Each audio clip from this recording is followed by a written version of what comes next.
matière d'assainissement, c'est également un budget annexe qui comporte sa section d'investissement et sa section de fonctionnement.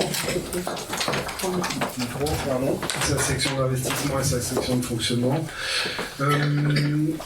Sur le bilan de l'année 2022, donc on a une hausse des redevances, logique, puisqu'on avait augmenté le prix de l'assainissement, qui reste malgré tout très faible par rapport à nos voisins. Les autres recettes sont en faible évolution, donc on a une augmentation globalement de nos recettes de fonctionnement. En matière de dépenses, on constate un retour presque à la normale au niveau de la sous-traitance, puisqu'on n'a plus de location ou d'évacuation de boue à faire dans des destinations de bourrade. Et donc, là, on constate une baisse du contrat de prestation. Par contre, donc on a quelques hausses sur les autres aspects. Le personnel de la commune, c'est juste pour les études qui concernent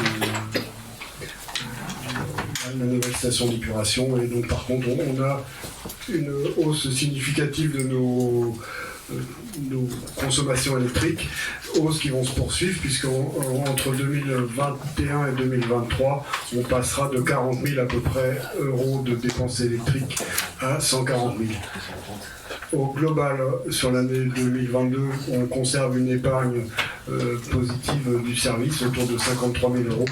Une stabilité de nos dépenses, une légère augmentation de nos recettes, et donc ça maintient l'épargne.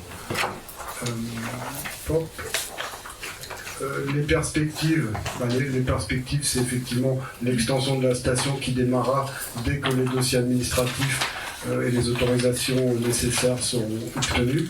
Donc c'est un investissement qui sera financé. Donc effectivement, en matière d'assainissement, on aura un emprunt à venir. Et l'augmentation de la redevance connue en 2022 se poursuivra conformément à la trajectoire qu'on a fixée dans les programmations pluriannuelles. Et l'ensemble du dossier assainissement passera à la communauté de communes en 2025 ou en 2026, mais c'est plutôt 2025 la cible. Vous aviez le planning prévisionnel à l'heure actuelle d'engagement des travaux, donc on espère pouvoir démarrer les travaux à mois de septembre, je pense. Octobre.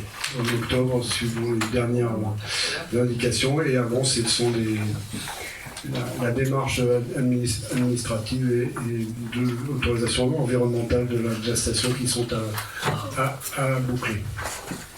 Voilà, je ne vais pas aller plus loin sur cette présentation. Donc, le projet de station d'épuration est maintenu et est toujours en cours avec une instruction qui va démarrer. Merci. Monsieur Ferrand. Je vais revenir effectivement sur la station d'épuration. Donc sur le schéma que vous nous remettez, en fait le chantier devait commencer en 2021 pour se terminer en 2022. On a donc un an de retard, c'est ça. Concrètement aujourd'hui on en est où de la démarche de lancer les appels d'offres et les dossiers, puisque aujourd'hui il faut savoir que tant que la station d'épuration ne sera pas mise à jour, on ne pourra toujours pas agrandir et commencer les travaux de la ZAC du Feuil. Voilà. Donc on veut savoir un petit peu en termes de projection à quand on va pouvoir avoir une station d'épuration complète et commencer les travaux de la ZAC du Feuil qui est en développement de la ville de Melesse.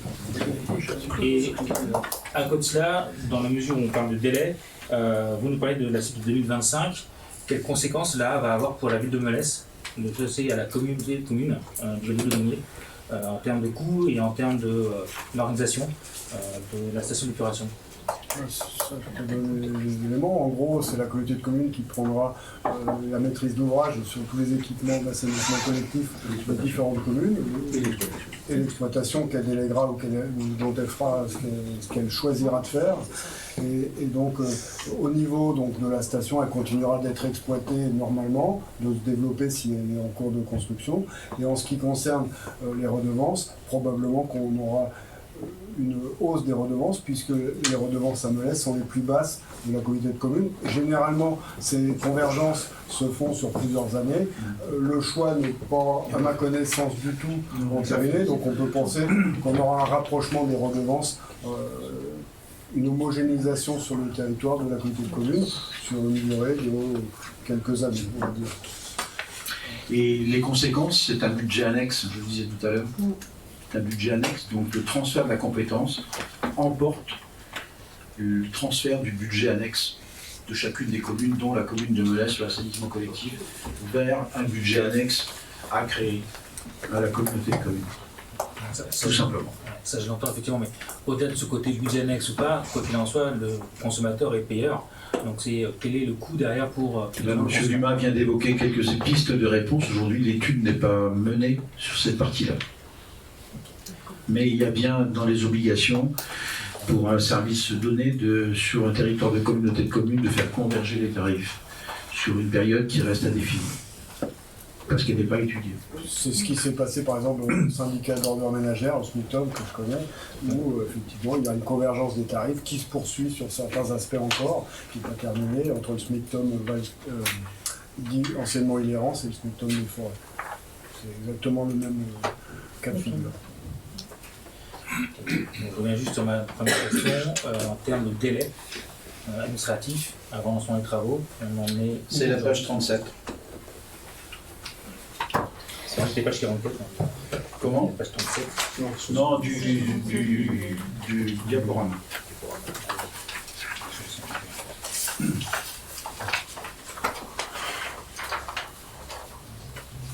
Ça peut changer ça. 37.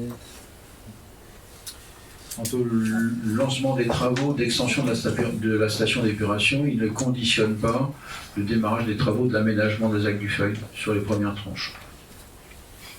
C'est uniquement la livraison des... C'est la question des raccordements des futurs logements qui sont subordonnés au fait que la station, les travaux d'extension soient effectivement démarrés. Mais tous les travaux d'aménagement de la zone peuvent se faire.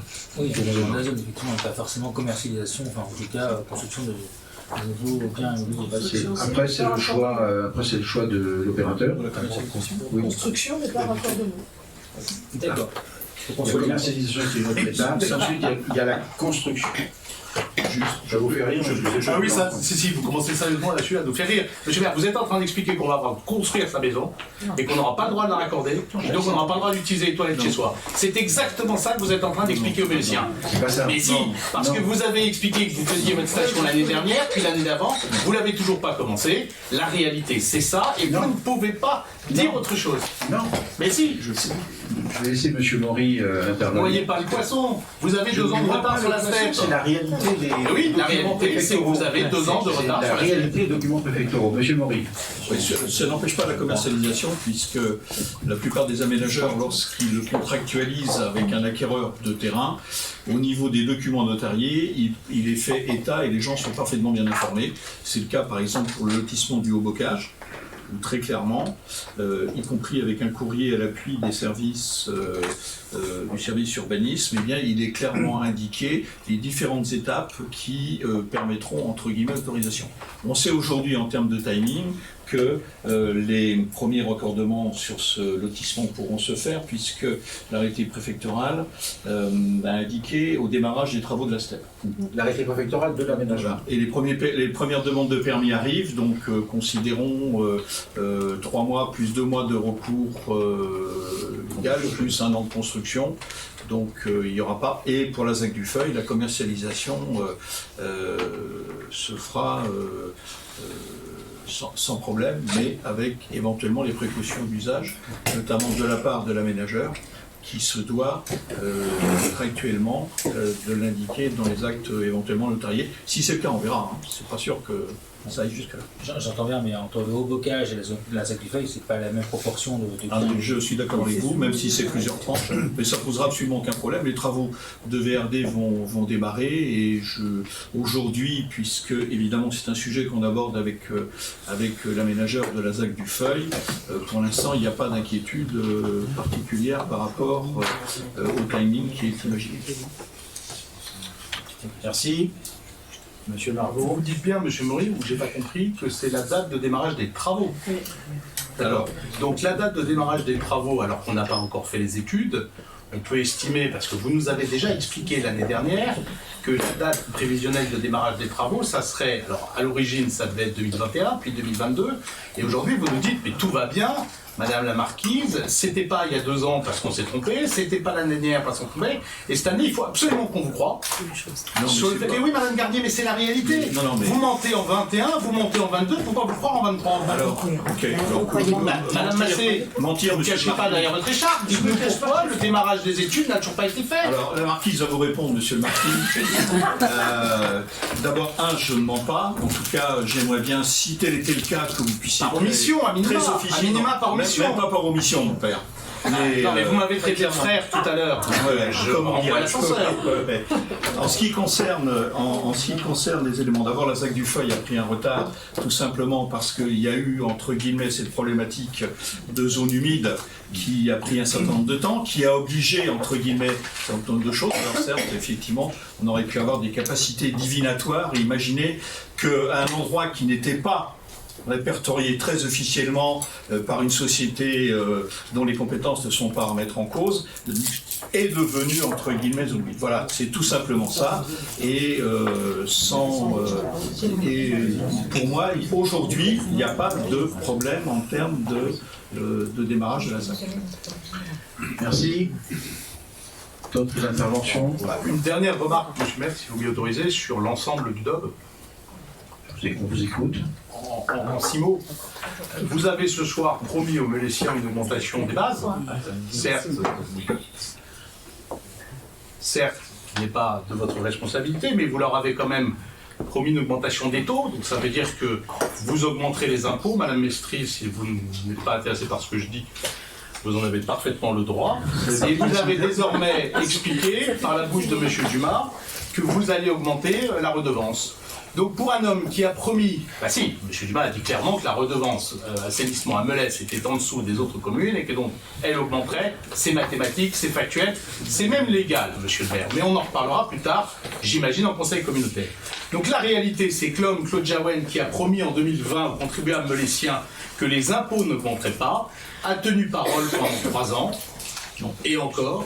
Et désormais, vous serez obligé d'expliquer, comme vous serez obligé d'expliquer demain que vous voulez construire à la Jeannet, alors que vous aviez juré et craché que vous ne le feriez jamais, vous allez être obligé d'expliquer aux Meléciens que leurs impôts et leurs redevances vont augmenter. C'est factuel, c'est réel, et vous ne pourrez pas dire le contraire. Monsieur Maury.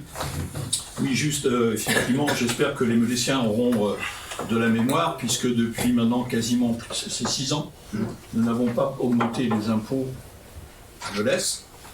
Ça c'est factuel, etc.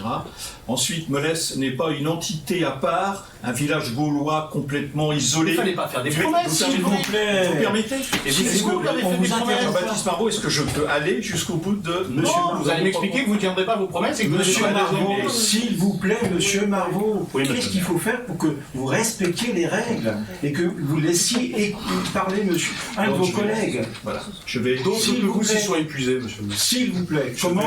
Je dis que d'autres que vous s'y sont épuisés à cet exercice. C'est pas une raison. C'est pas une raison. Systématiquement. Au lieu d'être sur la forme, restez sur le fond. Systématiquement, vous ne respectez pas les règles. Vous ne savez pas respecter les règles. Et vous dites en plus que c'est pas uniquement ici, c'est partout. C'est ce que vous venez de dire. S'il vous plaît, laissez M. Maury terminer. Je peux terminer, je peux considérer que vous pensez que ce que je vais dire est de peu d'importance, M. Marbeau, mais c'est pas grave, je ne m'adresse pas qu'à vous, Dieu merci. Donc premier, les Meléciens auront certainement de la mémoire en se rappelant, contrairement à d'autres communes, que nous n'avons pas augmenté les impôts pendant 6 années, très clairement. Première chose. Deuxièmement, je le rappelle, nous ne sommes pas un village gaulois isolé. Nous sommes dans une économie que je qualifierais d'une économie d'environnement, mais pas au sens écologique du terme, une économie d'environnement où tout ce qui se passe en périphérie de notre collectivité locale, comme pour une entreprise, comme pour des ménages, eh bien nous impacte fortement, clairement. Et il y a 3 ans, il aurait fallu avoir des capacités divinatoires exceptionnelles pour imaginer à la fois la guerre en Ukraine, Covid. Non, mais c'est une réalité, monsieur. Alors, je suis factuel. Voilà, c'est simplement tout ce que j'avais à dire. Très clairement, c'est un environnement aussi qui a fait que les choses sont beaucoup plus compliquées et qu'il y a 3 ans, il était difficile d'imaginer un certain nombre de choses et des choses d'importance. Covid, guerre en Ukraine, hausse des prix, explosion du coût de l'énergie. Voilà. Merci. Je suis allé au bout de ma démonstration. Ferrand. Alors effectivement, nous en 2020, on imaginait, vous avez réalisé l'inverse de ce que vous avez dit, promis. C'est tout ce que je veux dire. Bien. Pas d'autres interventions. Vous présenterez des documents, madame, qui vous diront le contraire, mais c'est pas grave. Bien, je demande au conseil municipal de prendre acte de la présentation de la note d'orientation budgétaire et du débat d'orientation budgétaire à la fois sur le budget général et sur le budget d'assainissement collectif. Et formellement, je soumets au vote ce point. Donc, qui ne participe pas au vote, Vous le faites sur les deux. je peux le faire séparément. Je vous le demande, s'il vous plaît. Donc, sur le budget général, qui ne prend pas part au vote, qui est opposé, qui s'abstient. Aussi, sur le budget d'assainissement collectif, qui ne prend pas part au vote, M. Marvaux, qui est opposé, qui s'abstient. Je vous remercie. Ceci était le point 1 de l'ordre du jour. Le point 2 de l'ordre du jour, présentation du compte administratif du budget principal. Les comptes administratifs ont été présentés sur leur contenu globalement avec le rapport d'orientation budgétaire. On va les voter en même temps que les comptes de gestion de la trésorerie au prochain conseil municipal. Donc moi je vais me borner ici de rappeler les montants. Donc sur le budget général. Sur le budget général, le total des dépenses de fonctionnement s'établit à 6 339 594,67. Le total des recettes de fonctionnement à 7 297 464,47. En matière d'investissement, j'ai ça ici. Hop. Pas les recettes mais les dépenses. Les dépenses à 5 997 915,41. Il me manque les recettes. La chiffre des recettes figurait sur la présentation. En ce qui concerne... on va mettre l'un après l'autre. Oui. Faut voter. Non, il n'y a pas de vote ce soir. C'est juste un rappel des chiffres de manière synthétique que M. Dumas nous fait. D'accord. Lorsque le Trésor public, le comptable public aura validé les comptes, il se sera présenté au vote au prochain conseil municipal. Donc, en matière d'assainissement, le total des dépenses d'exploitation et de fonctionnement s'élève à 300 221,44 €. Le total des recettes d'exploitation à 330 053,03 €. En matière d'investissement, on a un investissement de dépenses à 59 463,73 € et en recettes de 634 777,30 €, recettes qui sont essentiellement liées à l'excédent d'investissement reporté de l'année antérieure. Merci. Monsieur Marvaux. Je suis mais stupéfait. Arriver à présenter le compte administratif d'une commune en moins de 3 minutes, je pense qu'il faut qu'on saisisse les plus hautes autorités de l'État pour démontrer l'hyper-compétence de M. Dumas. C'est du jamais vu. Vous êtes en train de dire à la représentation municipale qu'en moins de 3 minutes, vous êtes capable de nous expliquer, grosso modo avec 4 chiffres cités, que tout va bien sur les dépenses de la commune en N-1. Et monsieur le maire, vous proposez au conseil municipal de faire une présentation d'un document qui n'est pas un document définitif, que nous n'allons pas pouvoir approuver parce que X, Y, Z raison. D'autres communes l'approuvent, monsieur le maire, d'autres communes l'approuvent.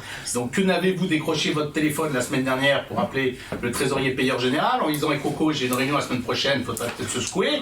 Je pense qu'il n'aurait pas apprécié l'appel, mais nous aurions peut-être eu les documents dans les temps. La réalité, monsieur le maire, c'est qu'en moins de 3 minutes, vous nous balancez toute la comptabilité publique d'une année d'exercice. Vous avez Pas tout à fait. Alors, non, mais attendez. Pas tout à fait. Attendez, pas tout à fait. On a Et fait alors, la attendez. synthèse de ces Non, comptes oui, on a fait la administratifs. synthèse, mais c'est au Bien rôle, sûr. et c'est au conseil municipal d'entendre la synthèse et d'aller dans le détail des choses. Ça n'est pas la commission des finances. Monsieur Dumas, si je... Bah non mais monsieur Dumas, si vous parlez en même temps que moi, on va pas y arriver. Ça, c'est bien. Chacun son tour. Ça fait sourire certains. Dans les documents qui ont été présentés avant au titre du débat d'orientation budgétaire, les chiffres ont été présentés. Et monsieur le maire. Que ce soit pour le budget général que pour le budget d'assainissement collectif. Voilà. Monsieur Donc le maire, c'est pas uniquement en 4 chiffres. non mais monsieur le maire, à ce moment-là, vous nous envoyez les documents par mail et vous nous demandez une réponse par mail et on gagnera du Pas temps. du tout. Pas du tout. Vous avez posé des questions. On a essayé de vous Sur le répondre. compte administratif, j'ai pas fini de poser des questions, elles sont là mes questions. Donc je vais maintenant poser des questions sur le compte administratif, monsieur le maire. Très bien, vous posez les questions. Donc c'est si vous m'y autorisez, bien évidemment. Je vous y autorise, en séance de conseil municipal. Alors, dans le cadre du compte administratif que vous nous avez présenté à une vitesse tellement surnaturelle que j'en ai pas eu le temps d'ouvrir mes documents, vous nous donnez un certain nombre de grands chiffres et je vous rassure, nous ne sommes pas en contradiction complète avec ces chiffres, puisque comme nous avons l'habitude de le faire depuis le début de ce mandat, nous séparons totalement la problématique budgétaire de la problématique comptable. Nous ne vous reconnaissons pas véritablement de compétences à établir un budget et à prévoir l'avenir de cette commune, vous l'avez compris, mais jusqu'à preuve du contraire, nous considérons que les services gèrent plutôt globalement assez bien la réalité de la comptabilité. Pour autant, et je vous l'ai demandé au début de mandat, monsieur Dumas, et je vais vous le redemander cette fois-ci, et je vous le redemanderai aussi souvent que nécessaire, il y a un certain nombre de points de précision qui mériteraient d'être faits, et dans les exposés du grand livre tels qu'ils m'ont été communiqués sur les différents chapitres pour lesquels je l'avais fait la demande, il y a beaucoup d'imprécisions dans les lignes qui ne permettent pas toujours d'analyser les dépenses telles qu'elles existent. Et donc, je vous demande juste d'essayer de voir s'il peut être renforcé, avec un peu de précision, la nature de la dépense quand elle apparaît. Les tableaux le permettent, c'est fait très régulièrement, on voit d'ailleurs très bien les services qu'ils font avec beaucoup d'exactitude et ceux qui, pour des raisons peut-être liées à certains absentéismes ou certains absents, le font de façon peut-être moins rigoureuse ces derniers temps. C'était pas vrai d'ailleurs l'année dernière, on avait beaucoup moins de cases vides. Alors, sur l'exposé des comptes, j'ai essayé de prendre dans l'ordre de ce que vous m'avez transmis. Donc sur le 62-32, faites les cérémonies. On souhaiterait, monsieur le maire, que puisse être créé en analytique pour les années à venir un compte ou des comptes spécifiques, ou en tout cas des présentations qui permettraient de connaître, non pas d'ailleurs que nous ayons le moindre doute sur la nature et la réalité des chiffres, mais les comptes liés à des opérations. Par exemple, on retrouve l'opération Noël sur un certain nombre de comptes différenciés. M. Dumas d'ailleurs a reconnu lui-même que ce n'était pas toujours logique les affectations et qu'on gagnerait en efficacité et en clarté à connaître, par exemple, le coût des festivités liées à Noël. Ça permettrait juste d'avoir un ordre de grandeur, de savoir ce qui est fait. Loin de nous l'idée de vouloir remettre en cause la somme. Je me suis amusé à faire la somme totale, pour peu que j'ai trouvé ce que j'avais trouvé, parce que j'ai évidemment pas exposé tous les comptes. Globalement, on est loin d'être dans le scandale, on en est à des années-lumière. Mais ce serait intéressant de l'avoir sur Noël, ce serait intéressant de l'avoir sur la fête du sport, ce serait également intéressant de l'avoir sur la fête de la biodiversité, ce serait finalement intéressant de l'avoir sur la fête de la musique peut-être, sur chacune des opérations telles qu'elles existent, pour que nous puissions avoir d'année en année une analyse un peu précise. Je prends un Les exemple. éléments de réponse, on les fait. Comme vous voulez, non, fil de l'eau, ça me va très bien. Non, parce qu'en ce qui concerne les fêtes et cérémonies, justement, en commission finance, on a vu qu'il y avait une modification qui intervenait cette année et qu'on allait regrouper dans les fêtes et cérémonies, justement, l'ensemble de ce qui correspond aux dépenses qui étaient auparavant éclatées. Alors je pense qu'on ne va pas faire l'exercice à l'envers de récupérer sur les années antérieures, mais à partir de cette année, ça va être le cas. Il y aura juste la communication qui va être scindée. Pour le reste, tout ce qui sera en rapport avec une fête et cérémonie sera classé en fête et cérémonie et plus éclaté dans différents comptes. Donc ça correspond à votre attente là-dessus. Il n'est pas question de vous demander de faire le travail en rétroactivité, c'est hors de question, c'est même pas envisageable dans la tête.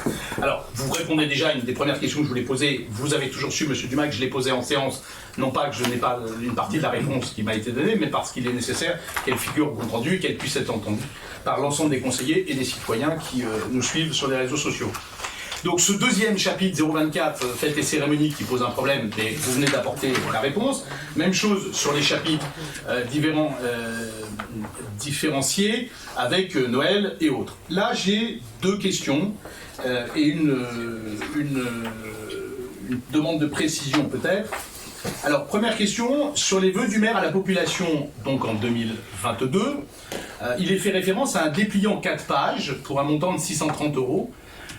Monsieur le maire, je voudrais savoir ce qu'était ce dépliant 4 pages que vous avez distribué lors de vos vœux. Je n'ai pas souvenir de ce document. Et en 2022, il n'y a pas eu de cérémonie de vœux.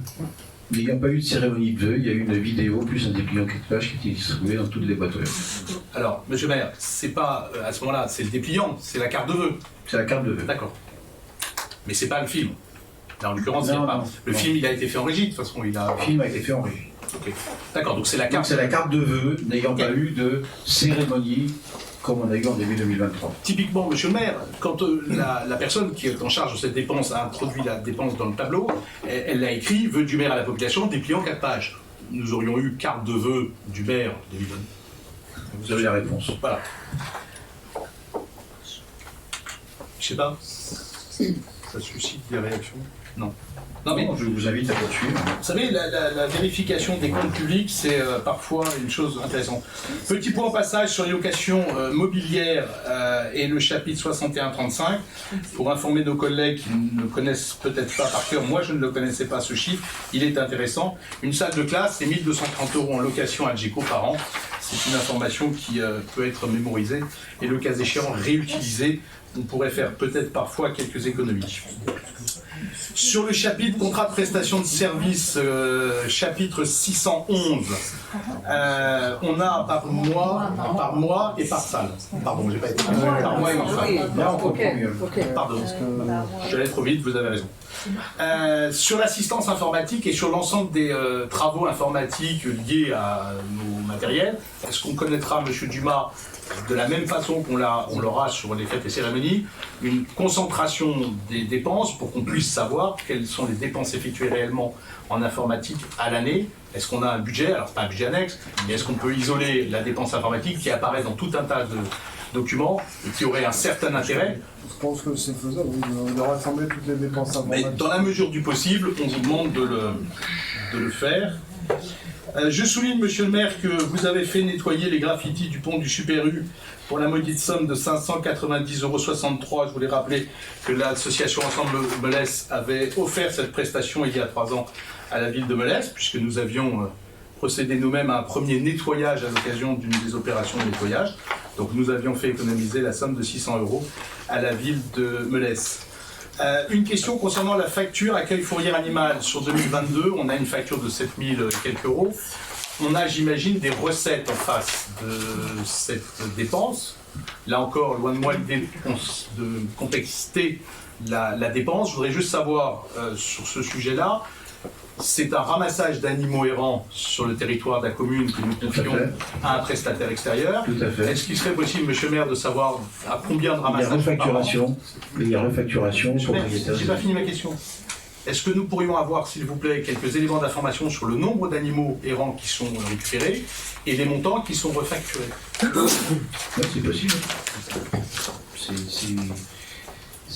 L'intervention se fait à chaque fois qu'il y a appel parce qu'il y a un animal errant ou sur le territoire, hein, c'est pas... J'ai aucun problème. Non mais j'entends très bien, je connais le fonctionnement de la fourrière, c'est pas la question. J'ai juste besoin d'avoir un peu de précision sur le nombre d'animaux que nous capturons chaque année, enfin qui sont capturés par la fourrière après déclaration, et ce qui est refacturé aux propriétaires, si tant est d'ailleurs qu'on retrouve les propriétaires, parce que j'imagine que bien évidemment il y a un certain nombre de propriétaires qu'on n'arrive pas à identifier, ça je n'en doute pas une seule seconde. Là aussi, on retrouve dans prestations de services beaucoup de prestations autour de Noël. Monsieur Dumas, vous nous dites que ces dépenses-là aussi seront réintégrées dans le compte Noël.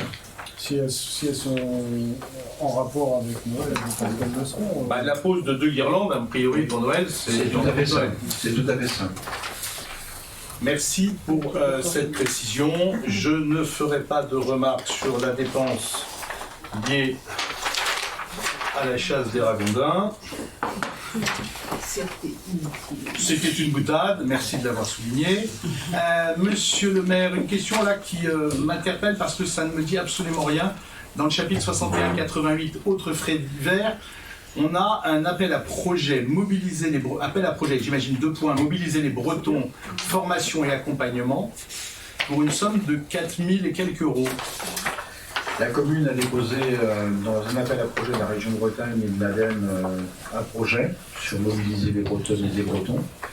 La commune, son projet a été retenu et a commencé à être mis en œuvre dès 2022, peut-être même dès fin 2021. Je pense que là, on a un petit souci de communication, parce que je ne vois absolument pas de quoi on parle. Donc peut-être suis-je passé à côté de certains éléments, mais je ne vois absolument pas de quoi on parle.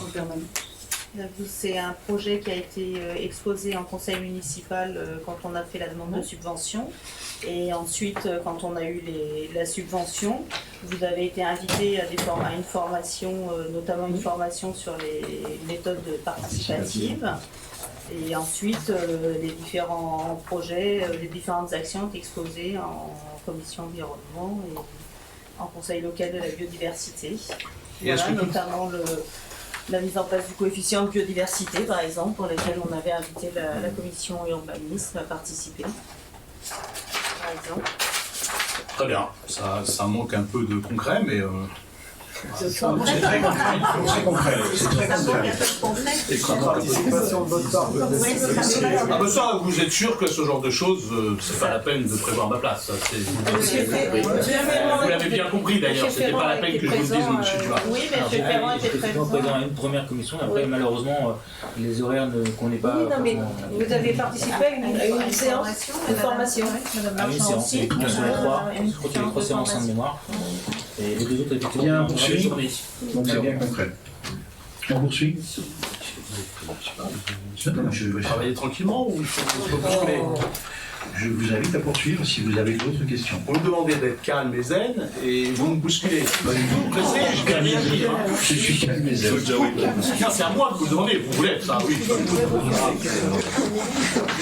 Vous faites même parfois mon admiration. Vous voyez, comme quoi. Comme quoi. Comme quoi. Alors, je ne reviens pas sur la fête de la biodiversité parce qu'on découvre quand même dans les comptes que la fête de la biodiversité a coûté plus cher en croissant que les élections. Petite boutade au passage, mais enfin ça montre bien quand même les priorités qui peuvent être celles des uns et celles des autres.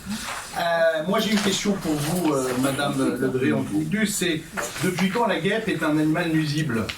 Et pourquoi faut-il les détruire? C'est le frelon. C'est le frelon. Non, les frelons asiatiques ils sont détruits par la communauté de communes. Ils sont pris en charge. Ils sont pris en charge par la communauté de communes. Pourquoi est-ce que la commune de Melès détruit des nids de guêpes? Parce que probablement ils doivent poser un problème de sécurité, mais sinon il n'y a pas lieu de détruire des nids de guêpes. Madame, je ne me satisferai jamais du probablement. Donc vous avez fait détruire 12 nids de guêpes l'année dernière, Oui. et donc là je vais vous demander les 12 factures et les 12 lieux d'intervention. Et je ne sais pas qui a fait c'est vous, madame. Parce que quand on fait de l'analyse de comptabilité publique et qu'on surveille les comptes d'une commune, et c'est notre rôle à tous, autour de cette table, nous devons d'aller dans l'exactitude des choses. Il y a des factures. Et donc, je vais vous demander la transmission des 12 factures de destruction de nids de guêpes, qui par nature feront apparaître les 12 adresses auxquelles ont été détruites. Moi, je suis choqué, madame, je vous le dis tout de suite, je suis choqué de vous voir détruire des nids de guêpes. Alors, où ce sont des nids de frelons asiatiques, et à ce moment-là, il n'y a pas de raison que ce soit dans le compte, sauf avec entrée et sortie, et à ce moment-là, vous m'expliquez qu'il y a une entrée et une sortie, mais vous semblez être surprise par ma question, je ne veux pas vous embarrasser par rapport à ça, donc vous m'apportez la réponse quand vous l'aurez. Moi, je vous dis, je suis surpris de voir 12 destructions de nids de guêpes cette année, je n'ai pas mémoire d'avoir vu ces mêmes destructions l'année précédente. Bon, on vérifie. Quand ça pose un problème de sécurité, c'est ça, mais ça Dites-moi où, dites-moi quand, et dites-moi comment, j'ai pas de problème. On le dira à tout le monde. Très bien. C'est exactement ce que je vous demande. On retrouve encore sur la fourniture de petits équipements des dépenses non négligeables d'ailleurs sur la fête de la biodiversité. Je constate que c'est une fête, quand je fais le total, vous le ferez avec Noël et avec la fête des sports, qui coûte une petite fortune pour un impact qu'on va qualifier de relatif. Que vous qualifiez De relatif. Oui, le nombre de présents parle de lui-même. Juste, par souci de précision, parce que comme vous, je suis attaché à la précision, vous y mettez également les fêtes du sapin de Noël? Non, pas du tout. Ah d'accord, non mais c'est bon. Non, Non, mais comme vous aviez fait l'amalgame de non, je me réfère. Je l'ai, pas besoin d'aller plus loin. Je me réfère à ce qui est écrit, et uniquement à ce qui est écrit. Le sapin de Noël, il fait partie du sapin de Noël. Il fait pas partie de... c'est pas partie de la biodiversité, ça.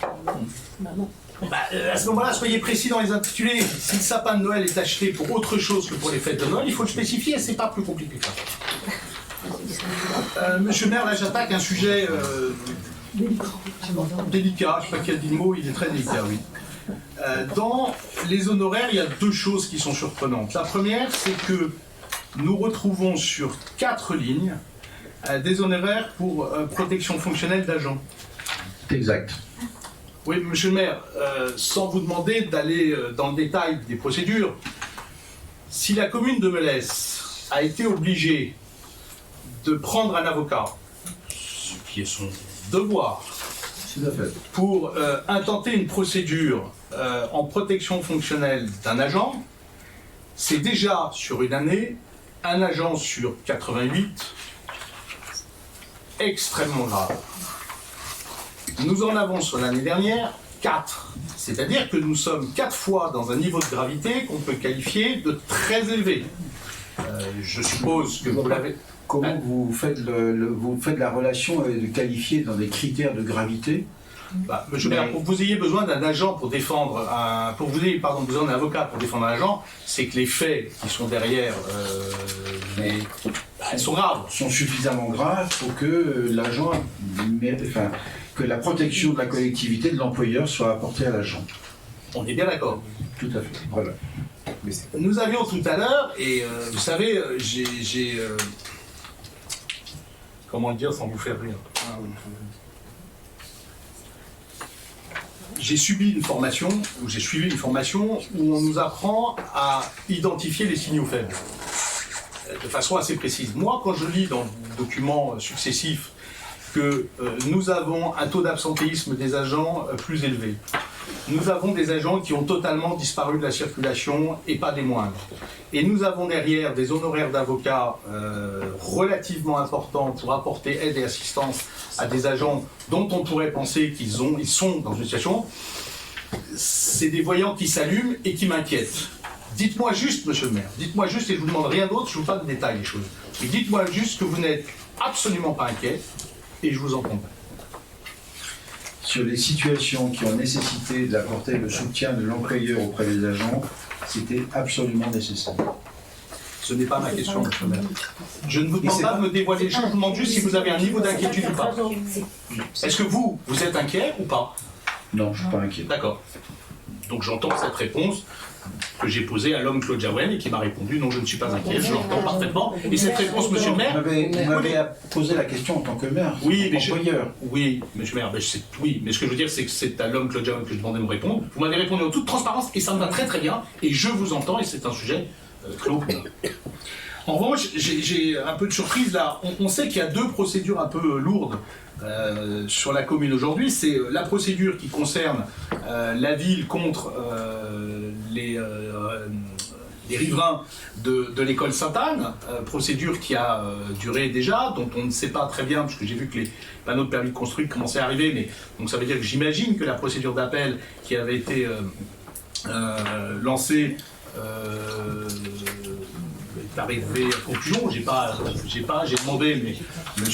Dumas m'a répondu que je n'aurais le contenu qu'après avis d'avocat. M. Dumas, pardonnez-moi juste de vous faire une petite remarque par rapport à ça. C'est pas à l'avocat de dire son sentiment. C'est le cas échéant au préfet. Le contrôle de légalité, c'est le préfet, c'est pas l'avocat. Donc non, l'avocat il interprète. Son métier c'est d'interpréter. La question c'est quand je vous demande un document, c'est soit vous avez le droit de me le donner, soit vous n'avez pas le droit de me le donner. C'est la loi qui dit que vous n'avez pas le droit de me le donner.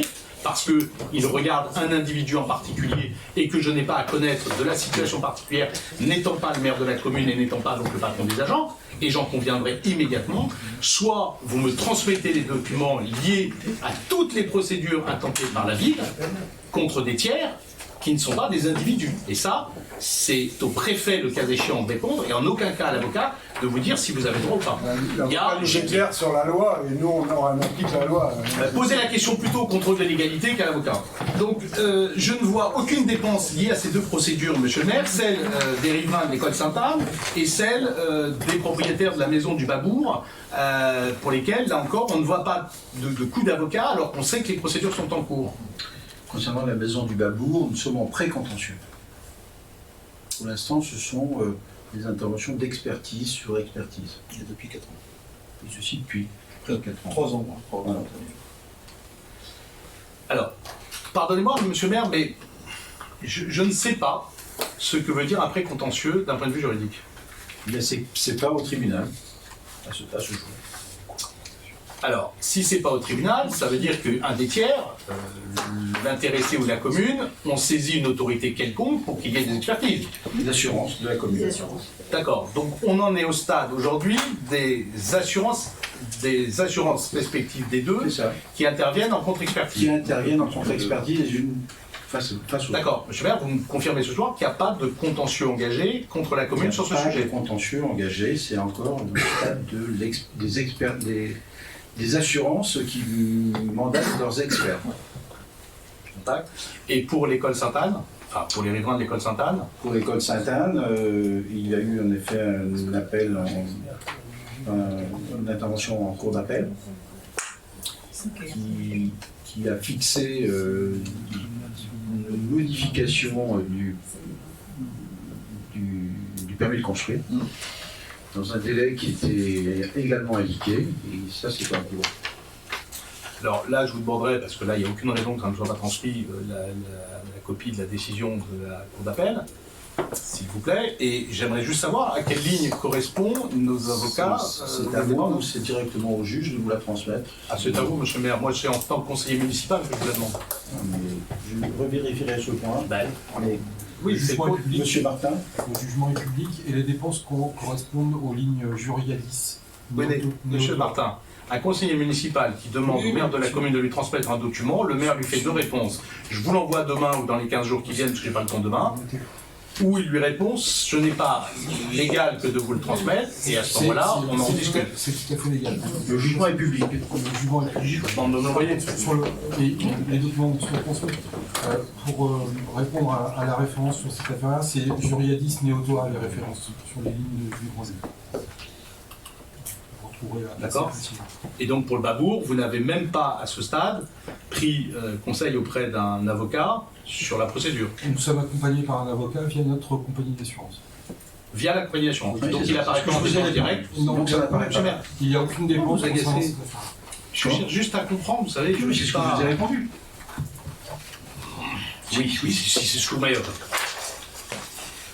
Parfait, bah écoutez, sur le compte administratif, je suis désolé d'avoir poursuivi les débats au-delà des 3 minutes du brillant sieur Dumas. Je reste un peu... Pas d'autres questions? Non, je ne voudrais pas rallonger la séance. Donc il n'y a pas de vote sur ce point-là tant qu'on n'a pas les validations des comptes dans le trésor public. L'assainissement collectif, tu l'as présenté aussi. De manière synthétique aussi.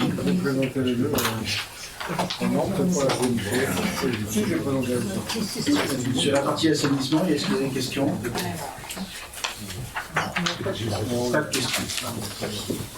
Donc je propose de prendre le point 4 de l'ordre du jour. C'est les énergies renouvelables. En matière d'énergie renouvelable, il n'y a pas de compte administratif parce qu'il n'y a pas eu de somme engagée ni en recettes ni en dépenses sur cette année. On l'avait prévu et en fait les abonnements se sont... Non, on peut éditer des factures qu'au bout d'un an et là, les premières factures ne pouvaient donc éditer que tout à la fin 2022. Ça va être fait en 2023 et donc en 2023 on aura normalement un budget énergie renouvelable avec des inscriptions dedans. Merci. Monsieur Margot. Je reprendrai le compte-rendu du conseil municipal de l'année dernière, mais je pense que la phrase que vient de prononcer M. Dubas est exactement la même l'année dernière. Ça fait sourire quand même. Mais ça fait, excusez-moi, mais on est obligé quand même de sourire du fait qu'en 3 ans désormais, vous n'avez pas été capable, vous n'ayez pas été capable d'inscrire la moindre dépense. Non mais ça montre bien quand même. Ça fait pas 3 ans que ces panneaux sont installés, ça fait pas 3 ans qu'ils sont raccordés. Parlez-moi, monsieur. Si, c'est juste la démonstration. Ça fait 1 année qu'ils sont raccordés. Okay. C'est juste la démonstration parfaite que vous avez une science de la communication qui frôle le délire parfois, parce que vous racontez une histoire, vous savez, je vous l'ai déjà dit, vous faites du BFM TV. La voiture, elle est 500 fois projetée dans la journée en train de brûler, et du coup, il y a 500 voitures qui ont brûlé. Vous, ça fait 5 ans que vous dites, l'année prochaine, on inaugure une salle multifonction qui répondra à tous les besoins, et on va mettre des panneaux photovoltaïques partout pour produire de l'énergie. Vous ne faites ni l'un ni l'autre, et quand vous faites l'un, vous explosez les budgets, et quand vous faites l'autre, vous ne rentrez pas un copec de recettes. Pardonnez-nous de sourire. Vous pouvez sourire, mais les panneaux photovoltaïques sont en place. Très bien. Sur la résidence Phébus, oui, Monsieur Maury peut dire un mot. Il était temps. Oui, sur la résidence Phébus, où il y a 600 mètres carrés de panneaux photovoltaïques, nous avons travaillé, la collectivité, avec Energive. Aujourd'hui, la boucle énergétique est une réalité. Elle bénéficie aux habitants de la résidence Phébus. Nous profitons, nous, la mairie et c'est la médiathèque, je crois, restaurant scolaire. Où aujourd'hui, alors vous m'excuserez à 2% près, ça a couvert à peu près 15 à 17% de la consommation. Ensuite, j'ai organisé une réunion avec les commerçants et d'ores et déjà, il y a au moins un commerçant qui s'est relié à la boucle énergétique et qui, d'après ses dires, est assez heureux d'avoir fait ce choix. Donc sur ces 600 mètres carrés-là et sur la mise en place de cette boucle énergétique, nous avons été particulièrement porteurs du projet. Voilà. Bravo. Merci. Bravo. C'est une réalité. C'est une réalité. Oui. Ce sera bien quand elle sera traduite dans les comptes. Comment? Oui, ce sera pas traduite dans les comptes. Ce que M. Maury vient d'indiquer, il y a des coûts de consommation moins élevés pour la partie mairie, la partie restauration et cuisine. On chiffrera. Un jour. Bien, on peut passer au point 5, aménagement de la RD 28. Une convention de département d'Ille-et-Vilaine, Madame Massé. Dans le cadre des travaux d'aménagement de la RD 28 tranche 1, une convention est élaborée avec le département d'Ille-et-Vilaine concernant la sécurisation du chemin piéton à l'intérieur de l'agglomération. Cette convention a pour finalité de définir les modalités de mise en œuvre du projet. L'essence de ce projet est de liaisonner le bourg actuel et le Maille-Champourtin en garantissant une mise en sécurité de la traversée piétonne et du Champourtin-L'Épinay. Ce cheminement intéresse tout particulièrement les collégiens qui seront amenés à franchir la RD 4. Excusez-moi madame, mais on ne vous entend absolument pas. Je suis désolée, je vais prendre le micro aussi. D'habitude j'ai une voix qui porte, mais pas ce soir. Ce cheminement intéresse tout particulièrement les collégiens qui sont amenés à franchir la RD 82 et à compter de septembre 2023, soit par le nord, soit par le sud, et le chemin de la métairie, donc par les passages souterrains. Le cheminement dit sud débouchant actuellement sur une zone à trafic routier non prévue pour l'évolution des piétons dans les règles de l'art. La présente convention aborde 3 aspects définissant l'exécution du projet. L'aspect technique, donc d'abord sur un accord de réalisation des aménagements nécessaires et le respect des conditions de voirie départementale, donc avec validation des services de construction de l'agence départementale. Ensuite, l'aspect administratif qui gérera la répartition de la signalisation temporaire afférente au chantier, les signalisations aux abords immédiats du chantier par la mise en place à la charge de l'entreprise titulaire du lot, la signalisation de déviation ponctuelle mise en place et à la charge du département. Le calendrier imparti, donc le planning d'exécution des travaux partagés entre les partenaires et l'intervention ultérieure pour l'entretien et la gestion des ouvrages est strictement à la charge de la municipalité. Et enfin, un troisième point qui est l'aspect financier, l'engagement de prise en charge financière de la part du département d'Ille-et-Vilaine de la couche de roulement à hauteur de 24 000 €, composé donc de 12 € TTC par mètre carré pour une surface totale de 2000 m².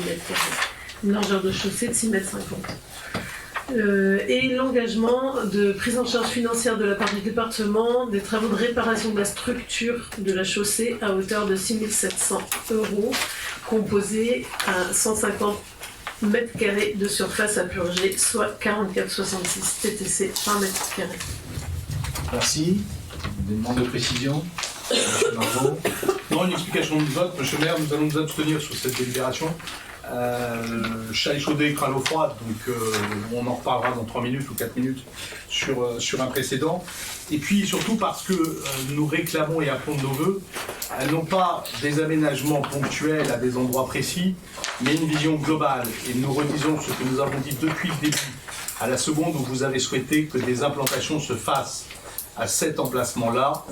La priorité des priorités va être de sécuriser le rond-point et d'y apporter des aménagements nécessaires pour que la population, et en particulier les plus jeunes, puissent véritablement contourner le rond-point dans des conditions optimales.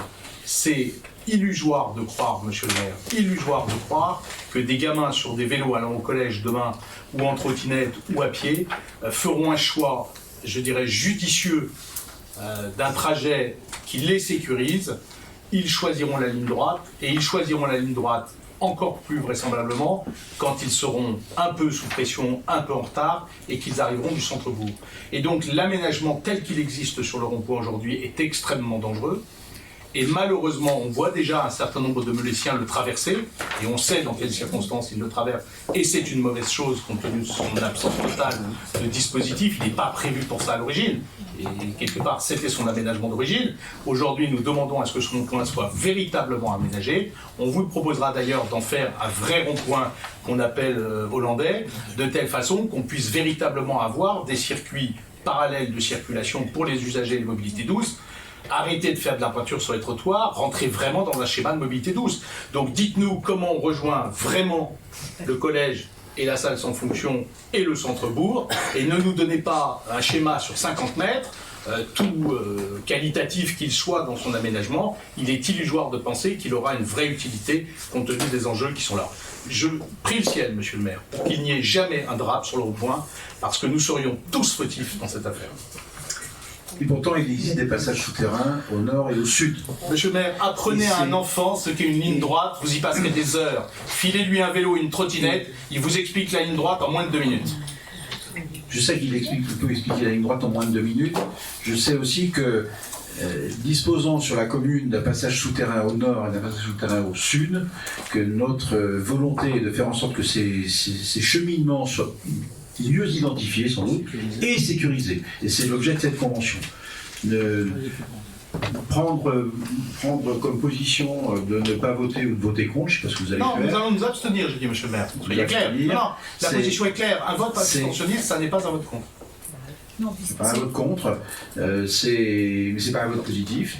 Donc ça fait apparaître que vous ne prenez pas en compte l'amélioration de ce qui existe déjà et qui sont des cheminements qui existent. Madame Renaud a demandé la parole. Oui, parce qu'effectivement, pour compléter les propos de monsieur Margot, pourquoi vous nous avez fait un schéma là, sur 50 mètres et ne pas l'élargir, j'irais justement cette vision de circulation depuis le centre-bourg. C'est en cours. Voilà. Pourquoi on n'a pas cette notion-là? Je veux dire, c'est la raison pour laquelle le gouvernement s'abstient, on l'a pas. Donc plus globalement sur les Donc, et même, comme vous disiez, ça s'inscrit dans le schéma de qu'est-ce qu'on va faire du futur ex-collège. Toute cette zone-là, cette partie-là, aujourd'hui, on n'a aucune information. Donc là, voter juste sur cette petite Aujourd'hui, partie. la traversée de la route départementale n'est pas possible dans la gestion de cette route départementale par les équipes du département, tout simplement. Monsieur Donc, le maire n'aura pas- les 50 mètres se prolongent par 50 mètres supplémentaires quand on descend vers le sud et qu'on va ensuite pouvoir rattraper par le cheminement qui existe le passage souterrain sud sous la RD 82. Monsieur le maire, mais c'est la RD 82, voilà, je sais très bien, elle est très problématique, mais vous n'allez pas, ça va être l'objet de notre question de tout à l'heure, mais ce fameux rond-point qui va être quand même aller 500 mètres plus loin, à un moment on peut prévoir ces aménagements de la RD 82 dans sa globalité. C'est quand même, on va dire, ça coupe me laisse en deux, et vous le voyez très bien aujourd'hui dans les aménagements futurs qui sont faits. Je veux dire, c'est quand même une plaie ouverte au milieu de la ville de Melun. Donc, à un moment, soyons aussi acteurs de ce qu'on veut faire de cette route et comment on l'intègre dans notre vie Eh bien, quotidienne. on aura l'occasion d'y revenir, mais M. Maury peut dire un mot. Ouais, tout à fait. Dans le cadre du contrat d'objet de développement, le CODD 2035-2050, le scénario préconisé et retenu, c'est de faire en sorte que pour une grande partie, parce que je suis d'accord avec vous, la RD 82 est clivante depuis très longtemps. Hein, elle a amené d'ailleurs plutôt un développement à l'est qu'à l'ouest. Eh bien, il est prévu de travailler sur faire de la portion de la RD 82 comme un boulevard de ville. Voilà. Alors ça sera ou pas, mais en tout cas, c'est quelque chose, comment ? Suggéré. C'est dans les propositions du contrat d'objectif. Allez, Monsieur Ferrand. Oui, une question. Donc là, ce soir, c'est tranche 1. Au total, il y a combien de tranches? 2. D'accord. Dans notre plan, il y en a 2. D'accord. Et pour quel coût global? Est-ce qu'on peut avoir une idée de la tranche 2 pour pouvoir mener en... Là, ce qui est au vote ce soir, c'est la tranche 1. Ouais. La partie tranche 2 n'est pas étudiée dans le détail. Oui, c'est ça qui est difficile, c'est de pouvoir se positionner sur une tranche 1 quand on n'a pas la tranche 2, quand on n'a pas la globalité. Enfin, c'est manque la moitié du boulot, quoi. Enfin, c'est un peu compliqué. Il semble qu'une esquisse de l'ensemble des deux tranches avait été présentée à une commission en 2019 ou 2018, peut-être même. Monsieur Margot. Oui, juste, on ne peut pas, Monsieur Maury, vous ne pouvez pas nous répondre à un problème qui existera en septembre 2023, si tout va bien, en nous expliquant que vous avez projeté entre 2035 et 2050 quelque chose de peut-être... non, c'est juste... Enfin, que vous vous permettiez de le faire, on a le droit, mais que quelqu'un dans cette salle puisse rendre crédible votre réponse qui nous dit en septembre 2023 il y a un problème, vous inquiétez pas, dormez bonnes gens, on a la réponse, elle arrive en 2035. Non, c'est pas... Pardonnez-moi de vous dire, j'ai un peu le sentiment que vous moquez de moi. Si, vous nous dites que le CODD prévoit un boulevard urbain, alors on a déjà eu le coup du parc urbain, d'accord? On a bien compris que le parc urbain, ça serait un square avec des immeubles, ça c'est la réalité du CODD, on en parlera, ce sont vos documents, pas les miens, Oui. et vous nous expliquez maintenant qu'on va avoir un boulevard urbain. Alors, si c'est pour faire, Monsieur Maury, si c'est pour faire ce qui a été fait à Saint-Jacques-de-la-Lande, j'ai envie de vous dire, pitié, ne le faites pas, parce que c'est une catastrophe d'aménagement. Donc je pense que vous êtes en train d'essayer une fois de plus de raconter une histoire parce que vous n'avez toujours pas de bilan, vous voulez raconter des histoires, ne nous emmenez pas là-dedans. Alors, moi je n'achète pas. Je n'achète pas un projet de... Mais vous avez raison de c'est normal que vous n'achetiez pas. C'est normal que vous n'achetiez pas parce que je n'avais rien à vendre de cette nature-là. Donc monsieur met à notre position s'il vous plaît, on s'abstient sur cette délibération, c'est pas très Monsieur Marot, compliqué. vous permettez de temps en temps écouter. Mais 2035, ça vous permettra, Monsieur Maury. s'il vous plaît, vous permettez. J'ai rebondi sur les propos de Madame Renaud que je partageais sur la notion d'une RD 82 clivante. En aucun cas, je disais que c'était pour éviter, éluder la problématique 2023. Donc écoutez, et ça évitera qu'on ait des échanges de cette nature-là. Je répondais très simplement à Madame Renaud, que je partageais, mais ça c'est depuis longtemps qu'on en parle, c'était R2 82 particulièrement clivante. Voilà, c'est tout. C'est pas de dire dormez tranquille, vous verrez plus tard. Ça n'a rien à voir. C'est de dire qu'effectivement, cette notion-là, par un certain nombre de Meléciens, a été imaginée, envisagée. Monsieur Ferrand. Je reviens sur effectivement les RD 82. Ne pourrait-on pas envisager de faire comme le rond-point des Gaillots à Rennes, de faire une expérimentation avec des potelets jaunes, des marquages au sol, pour s'assurer de la qualité de ce type de choses qui est maintenant d'ailleurs pérennisé par la ville de Rennes, tout simplement. Je ne connais pas le détail de ce que... On n'est pas du tout dans la même configuration. On n'est pas dans la même configuration, dit Madame Mestry. Ça reste une route départementale. Et au Gaillel, je ne sais pas si au Gaillel c'est départemental. Non, on est en pleine ville. Non. Sur une discussion de... Puisqu'on fait déjà le sur le rond-point des Olivettes, il y a une négociation avec le département. Pourquoi pas là, sur ce rond-point-là également. Et en vrai, sur une implémentation, c'est contre quelques milliers d'euros. Il paraît penser que ça doit être envisageable. Ce n'est pas l'objet de la délibération du groupe 5. S'il n'y a pas d'autres questions, je vais mettre au vote. Donc, en invitant le conseil municipal à approuver cette convention d'aménagement de la D28 avec le conseil départemental et à m'autoriser à signer les documents liés à ce dossier. Qui ne prend pas part au vote? Madame Mestry ne prend pas part au vote. Qui est opposé à ceci? Qui s'abstient? 5. Et donc, nous avons validé. Le point 6, tarification avec un collectif de mineurs enfance, délibération modificative. Mathieu, oui. Le conseil municipal réuni le 14 décembre 2022 a modifié les tarifs des accueils de loisirs à compter du 1er mars 2023. Il est proposé d'y intégrer 2 modifications. Une erreur existe dans le tarif plancher de transport, qui devrait être à 0,31 €.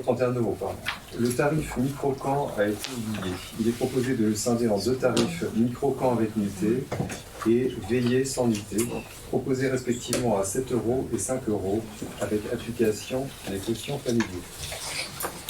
Il est proposé de modifier les tarifs, donc comme le précise le tableau qui est de synthèse.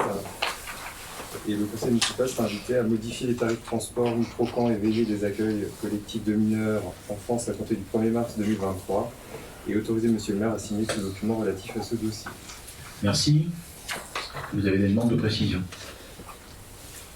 Je soumets au vote, donc selon la délibération que M. Gentes vient de présenter, qui ne prend pas part au vote, qui est opposé, qui s'abstient, le point 7, également une délibération modificative sur la tarification restauration municipale.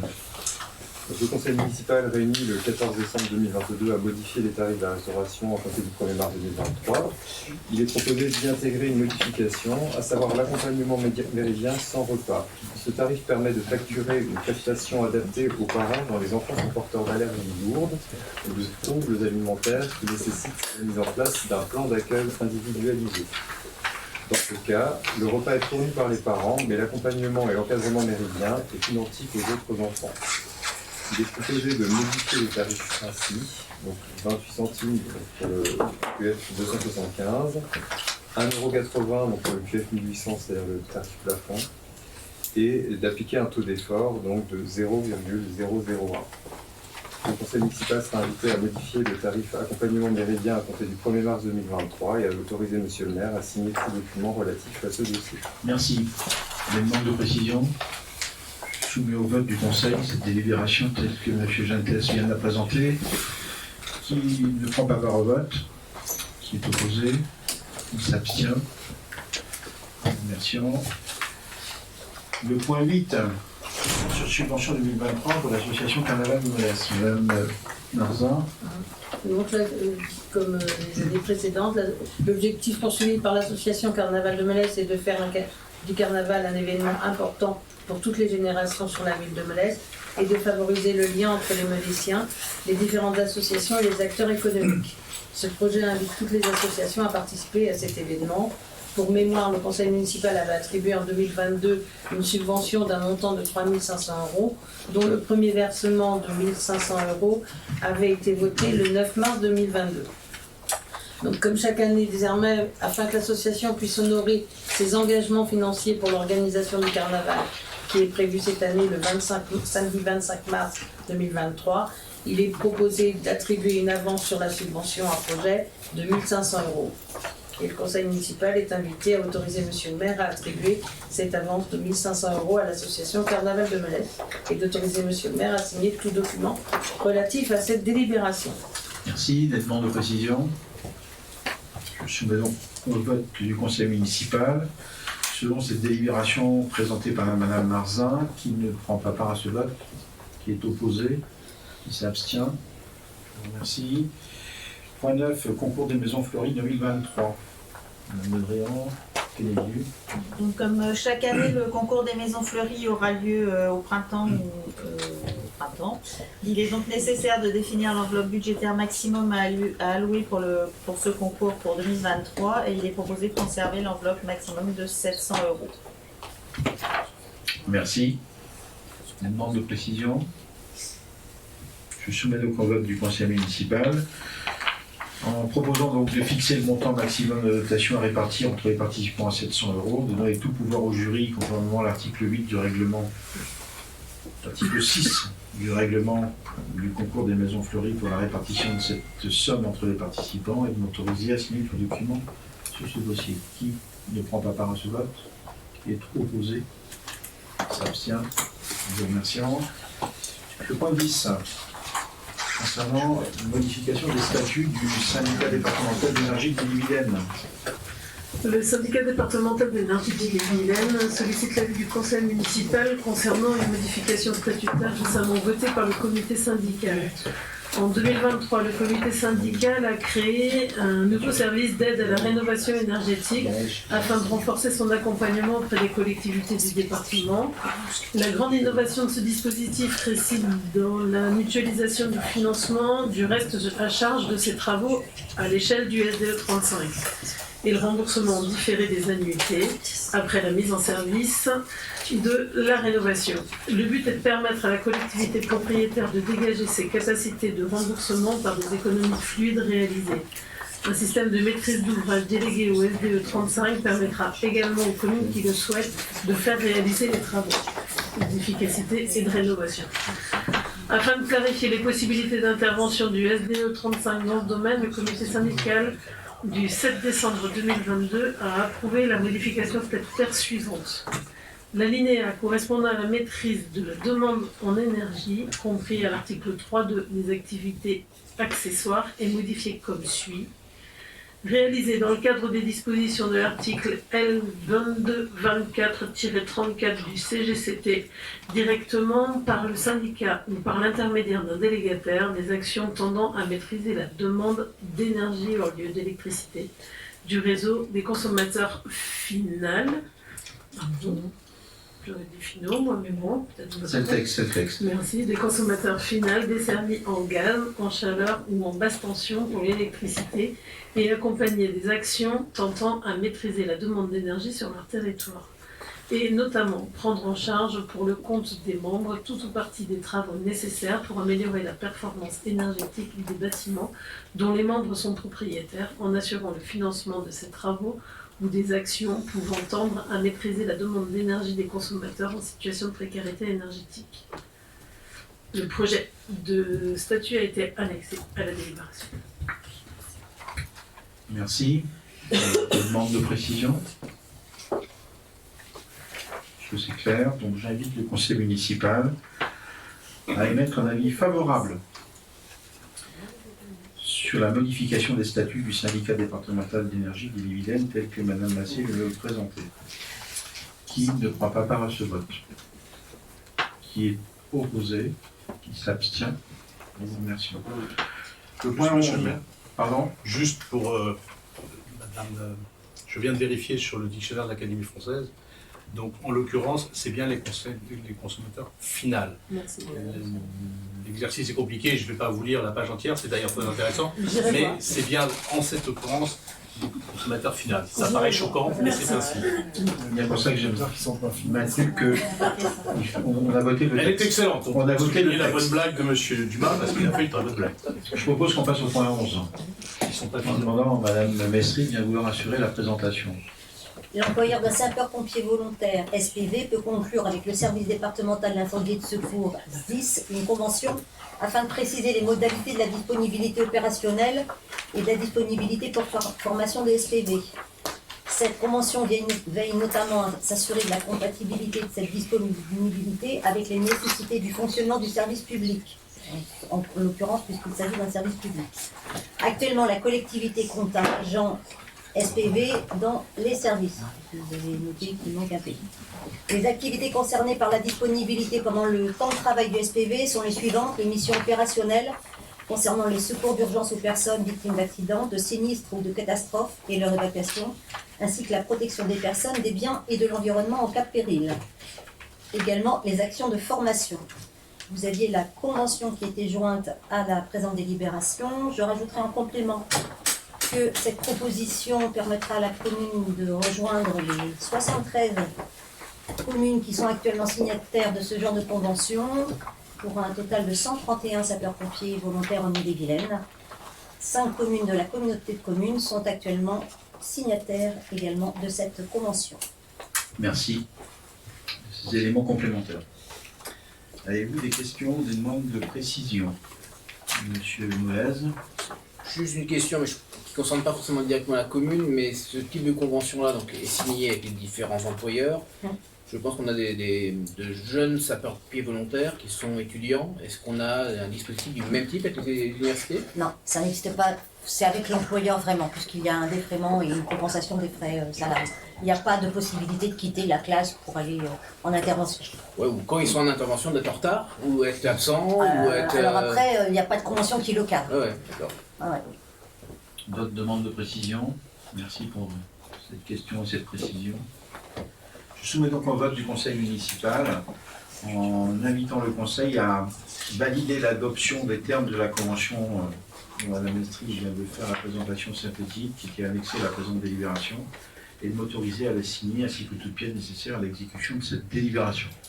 Qui ne prend pas part au vote? Madame Mestri. Qui est opposé? Qui s'abstient? Je vous remercie. À suivre, vous avez dans la note de synthèse l'information des décisions diverses sur la période du 18 janvier au 22 février. Une information diverse dont je vais laisser Madame Mestri faire la présentation, que vous avez trouvée sur table. Le rapport social unique est un document qui doit être présenté au conseil municipal chaque année et qui nous est présenté chaque année en conseil municipal. Et j'attire votre attention sur les 3 lignes introductives qui ont toute leur importance, puisqu'il s'agit bien d'un document qui est élaboré à partir d'une extraction des documents qui sont renseignés par le service des ressources humaines de la collectivité, extraction qui est ensuite compilée, moulinée par une application du centre de gestion qui, avouons-le, n'est pas parfaite et qui chaque année nous donne des résultats ou des éléments qui parfois peuvent interroger pour le moins. Je suppose que tout le monde se rappelle des chiffres de l'année dernière ou au moins il les a reconsultés, et l'année dernière il y avait une erreur par exemple de décimale, ce qui nous faisait des 0,7 agents. Pour certaines catégories, on avait bien sûr tous pu le corriger. Donc, ne retenez pas, je m'en excuse Monsieur Marot, quoique je ne suis pas responsable de ce document, donc je vois pas pourquoi je m'excuserai, mais vous comprendrez très bien que les 108 agents, ne retenez que les pourcentages, c'est ce qui est important, et c'est ce qui nous permettra de comparer d'une année à l'autre les éléments qui sont transmis par le centre de gestion.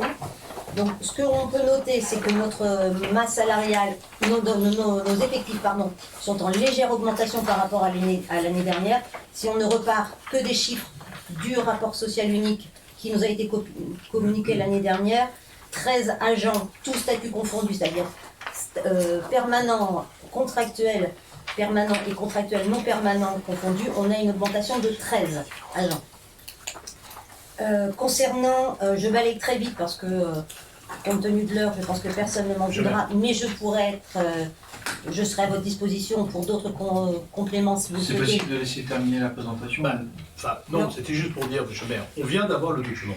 Oui. On n'a pas eu le temps d'en prendre connaissance, il est déjà tard, mais on s'est arrivé. C'est pour ça que je commençais à dire que j'étais à votre disposition. Non mais est-ce qu'il ne serait pas, pardonnez-moi madame, est-ce qu'il ne serait pas possible d'inscrire à l'ordre du jour du prochain conseil municipal la présentation exhaustive de ce document? On aura pu en prendre connaissance. Madame, tout d'un coup nous dit, vous auriez pu relire les chiffres de l'année dernière. Ben non, je n'ai pas pu les relire parce que je ne savais pas que ce document serait sur ma table ce soir. Sur les 108, j'aimerais bien qu'on ait une réponse. Je pense, moi, avoir trouvé la réponse. C'est qu'il est probable que le centre de gestion, il prend en considération toutes les personnes qui, à un moment ou à un autre dans l'année, ont été salariées dans la collectivité, et que donc ce 108, c'est non pas le nombre de salariés de la collectivité, mais le nombre de personnes qui ont été une journée dans l'année ont pu être salariées. Nos recenseurs, etc., rentrent donc sans doute dans cette catégorie. Donc vous voyez bien qu'on ne peut pas étudier sereinement ce dossier. C'est un document essentiel. Il faut qu'on ait le temps de le lire, monsieur le maire. Est-ce que vous acceptez l'idée qu'on puisse le voir au prochain conseil municipal? Je laisse à tout le monde le temps de le lire. J'attire cependant votre attention collective sur la catégorie, page 3, évolution professionnelle. Les éléments qui sont transmis par le centre de gestion, c'est qu'il n'y a pas eu, les éléments n'ont pas été renseignés. Ne tenez pas compte d'aucun bénéficiaire, aucun lauréat. Les renseignements n'ont pas été renseignés et pas saisis par le centre de gestion. D'où les aberrations qu'on peut avoir d'année en année. C'est pas faute de remonter. Hein. Et c'est un document sur lequel nous n'avons pas la main. Donc on pourrait nous dire, ben, vous n'avez qu'à corriger une fois que c'est arrivé dans les services ressources humaines. On ne peut pas modifier les éléments une fois qu'ils nous seront arrivés. Bien, merci de ces éléments de bonne compréhension du document et je le réinscris lors du jour du prochain conseil municipal. C'est une information. Je le laisserai en information. C'est pas un point de délibération, c'est un point d'information. Ça restera un point d'information. Je ne m'arrête pas sur l'agenda. Monsieur Margot, au nom de votre groupe, vous m'avez transmis une question au titre de l'application du règlement intérieur, au titre de la question orale de ce soir. Quand je dis une question, c'est une série de questions. Souhaitez-vous la présenter? Alors c'est M. Ferrand qui va le faire, mais oui, on se répond à la présenter, bien sûr. Alors, monsieur le maire, conformément à l'article 20 du règlement intérieur de notre conseil municipal, adopté le 25 novembre 2020, qui a été modifié les 31 mars 2021 et 28 septembre 2022, nous vous adressons la question suivante. Lors de la séance du 19 mai 2021, vous avez fait adopter par le conseil municipal, par délibération numéro 4, une convention tripartite relative à la réalisation des travaux du giratoire des Olivettes. La note explicative ainsi que les éléments donnés oralement en séance justifient le projet par votre volonté d'améliorer la sécurité routière et par l'accompagnement du développement par la communauté de communes du Val d'Aubigné de la zone d'activité des Olivettes. L'ensemble des éléments portés à notre connaissance ne faisait état ni d'une aire de covoiturage, ni de la création d'un bassin de rétention des eaux. Par ailleurs, un tableau récapitulatif des coûts et un plan accompagnaient la présentation. Le coût était alors estimé pour les contribuables à 650 000 €, dont 137 500 € à la charge des seuls contribuables meulésiens et autant à la charge des contribuables de la communauté de communes du Val d'Aubigné. Lors d'une réunion de présentation aux habitants du quartier directement impactés par le projet, organisée le lundi 9 janvier à 14 h, vous avez dû vous-même reconnaître que le jour et l'horaire étaient particulièrement mal choisis pour une telle réunion. Une deuxième réunion a donc été organisée le mercredi 15 février, en fin de journée, permettant enfin de réunir un plus grand nombre d'habitants concernés. Lors de cette réunion, de nouveaux plans ont été distribués et une nouvelle estimation du coût global annoncée à 1,2 million d'euros. Le compte-rendu d'une commission départementale sur ce sujet, en date du 29 août 2022, mentionne l'estimation globale de l'opération est en conséquence réévaluée à 1 277 000 € hors taxe, soit 1 532 000 € TTC. Monsieur le maire, pouvez-vous nous dire ce soir si une notification d'une telle ampleur du projet peut légitimement s'effectuer sans que le conseil municipal ait à se prononcer à nouveau? Pouvez-vous nous transmettre officiellement les nouveaux plans ainsi qu'un projet superposé afin que nous puissions comparer l'impact du nouveau projet et du nouveau tracé? Pouvez-vous nous confirmer que le nouveau projet a vu son budget prévisionnel être multiplié par 2,5? Pouvez-vous nous informer et pouvez-vous informer le conseil municipal de l'impact sur les finances de la commune du plus que doublement du coût de ce projet? Pouvez-vous nous informer du nombre d'accidents ainsi que de leur niveau de gravité enregistré à ce carrefour depuis 5 ans? Pouvez-vous nous dire si une étude précise a permis de quantifier le nombre de véhicules et de camions en particulier concernés par le tourné à gauche que vous évoquez comme motif principal pour proposer cet aménagement? Pouvez-vous nous transmettre les résultats de l'étude d'impact environnemental et de nuisances sonores pour les riverains? Pouvez-vous nous confirmer que vous avez prévu d'ajouter au projet initial un second bassin de rétention d'eau? Pouvez-vous nous informer de l'avenir dans l'espace de biodiversité situé désormais dans le périmètre de la zone à aménager?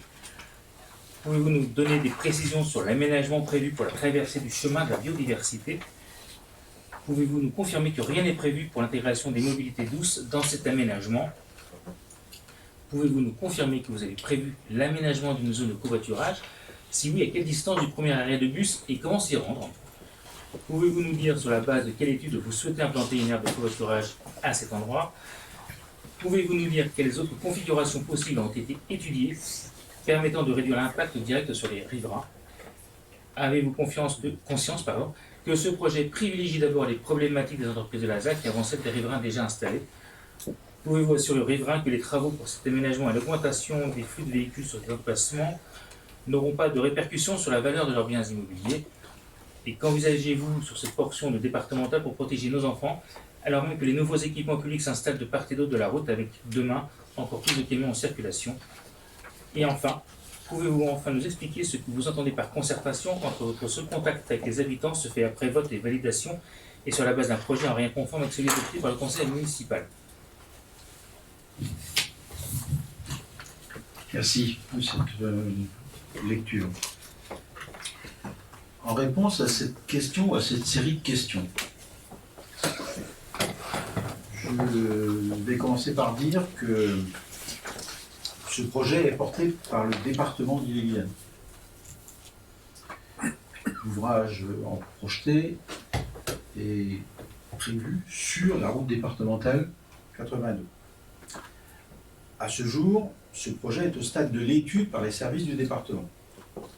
En effet, tel que vous l'avez rappelé, 2 réunions de présentation à l'attention des riverains ont été tenues, le 9 janvier d'une part et le 15 février d'autre part, où il y avait une dizaine de personnes. Toutes vos questions d'ordre technique, la liste des questions, sont de fait à destination du département. Je laisse donc à Madame Mestri, conseillère départementale, le soin d'apporter les éléments de réponse à sa disposition. Cependant, je tiens à rappeler le contenu de la convention tripartite validée en conseil municipal du 19 mai 2021. Cette convention est relative à la réalisation des travaux de création du giratoire des Olivettes. Cette convention précise les points suivants. Le département d'Ille-et-Vilaine est le maître d'ouvrage de l'ensemble des études et travaux. L'objet des travaux est la création d'un giratoire à 4 branches. Le contenu de la mission du département en matière d'études, de travaux de terrassement et d'assainissement. Les dispositions financières sont également précisées. Le département prenant en charge la totalité des coûts d'ingénierie et maîtrise d'œuvre, l'acquisition foncière qui serait nécessaire et d'équipement de la route. La part des travaux d'un montant prévisionnel de 550 000 €, c'est l'objet de la délibération du 19 mai 2021, étant répartie entre le département à hauteur de 50%, 275 000 € hors taxes, la communauté de communes Val-d'Ille-au-Minier à hauteur de 25% et la commune à hauteur de 25% pour 137 500 € chacun. Cette convention précise également la gestion ultérieure des ouvrages, entretien et maintenance des ouvrages sur voie départementale à la charge du département, et pour les voies communautaires et communales à la charge respectivement de la communauté de communes et de la commune. Il est également précisé que cette convention tripartite est amendable par avenant. Là, ce que je peux vous rappeler dans ma réponse globale.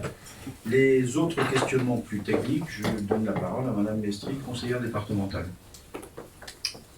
Merci, Monsieur le maire. Rapidement, sur certains points.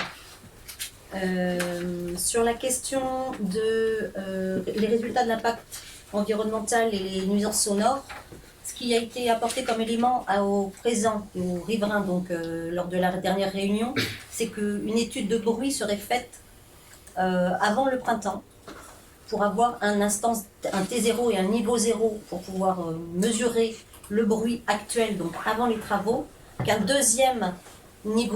deuxième campagne de mesure serait faite après les travaux, ce qui nous permettra d'évaluer l'impact de ces nouveaux travaux sur le bruit perçu depuis les habitations riveraines. Voilà ce qui est dit, sachant que le giratoire et les branches approchantes seront traitées par un revêtement anti-bruit, que en cas de détérioration du niveau sonore significatif des aménagements pourront bien sûr être conduits. Je rappellerai également que certains travaux de réduction du bruit à l'intérieur des maisons peuvent aussi être pris en charge. Non, c'est pas ça, ça vous va pas, monsieur Margot? Excusez-moi. Non, il faut poursuivre, Très bien. Il n'y a pas de débat, il faut poursuivre. Alors, est-ce que vous pouvez confirmer que vous avez prévu d'ajouter un second bassin de rétention d'eau?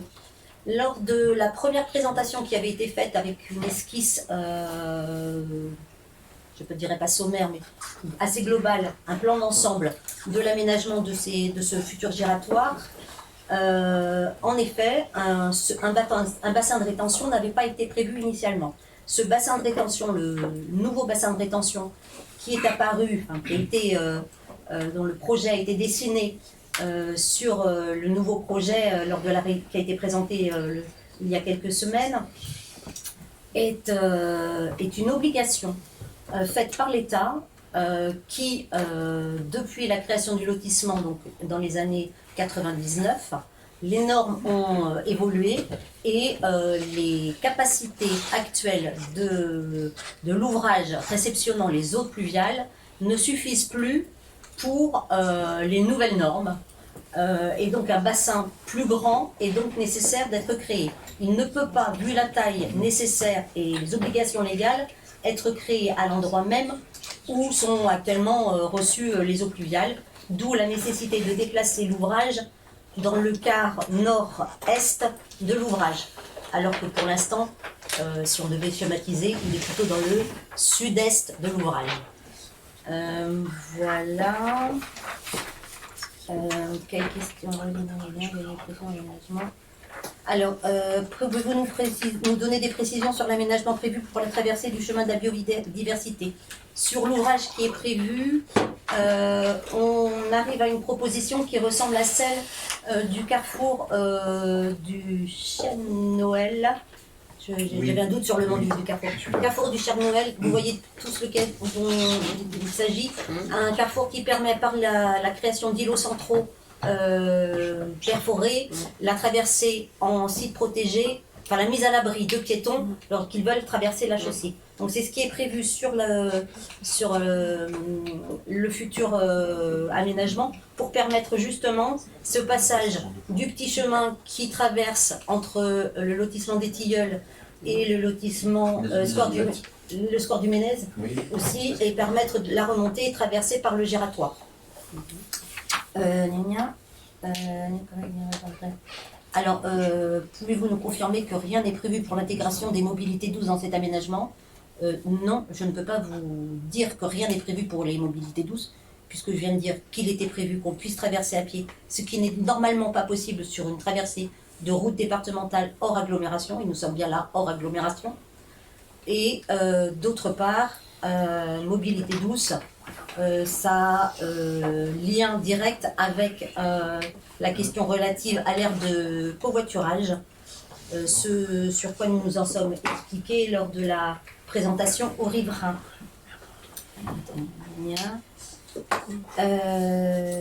Alors, concernant les questions légitimes des riverains sur l'impact de cet aménagement sur la valeur de leurs biens et sur la perception aussi qu'ils auront la qualité de la vue depuis leur jardin. Jusque-là, ils ont le merlon aménagé avec des arbres, des arbustes.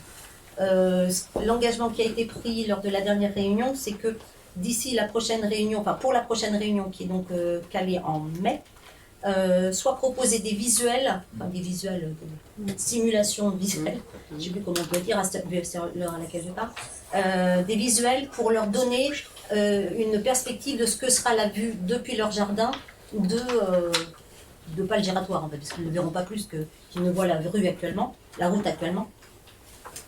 Et concernant la valeur de leurs biens, les services du département qui ont ces missions, à savoir l'estimation des biens sur des opérations précédentes, vont faire des recherches pour pouvoir là aussi apporter des éléments factuels et tangibles pour les riverains.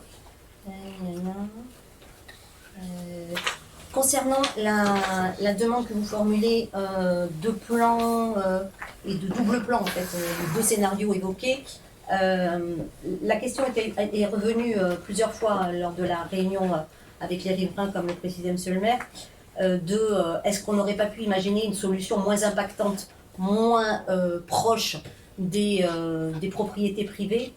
La solution, le schéma qui a été fait dépend de plusieurs contraintes. La première, c'est l'axe nécessaire, la distance nécessaire, en étant clair, la distance nécessaire entre les 4 branches du giratoire. On ne peut pas faire des branches trop rapprochées, sinon on n'a pas de possibilité de gération possible et les voitures ne s'insèrent pas bien ou ne sortent pas bien du giratoire. Donc on a une distance nécessaire entre les branches qu'on ne peut pas réduire. Ça, c'est le premier élément. Donc la dimension ne peut pas être réduite. Deuxième élément, cet aménagement a été fait pour... Alors, ça a choqué, la formule est ainsi faite, mais elle a un peu surpris les riverains, a été faite pour que l'impact soit le moins lourd pour les riverains. J'entends par là qu'on ne va pas empiéter sur leur propriété privée, l'emprise est uniquement sur du domaine public. D'où la position de ce giratoire, là où il est placé actuellement. Certaines, pour être un peu plus complètes, certains riverains avaient levé, lors des premiers échanges que nous avions pu avoir avec eux, des réserves, des alertes concernant l'accès à leur propriété. Ces alertes ont pu être levées lors des différents échanges et une solution a pu être proposée qui convient à ces riverains. Et concernant aussi l'aménagement du bassin de rétention, alors il va, comme beaucoup de bassins de rétention qu'on peut constater ici et là, on a tous l'impression que ça ne sert à rien puisqu'on les voit toujours à sec. Il se trouve que c'est une zone qui, lors de fortes pluies, est très souvent impactée par les écoulements d'eau pluviale.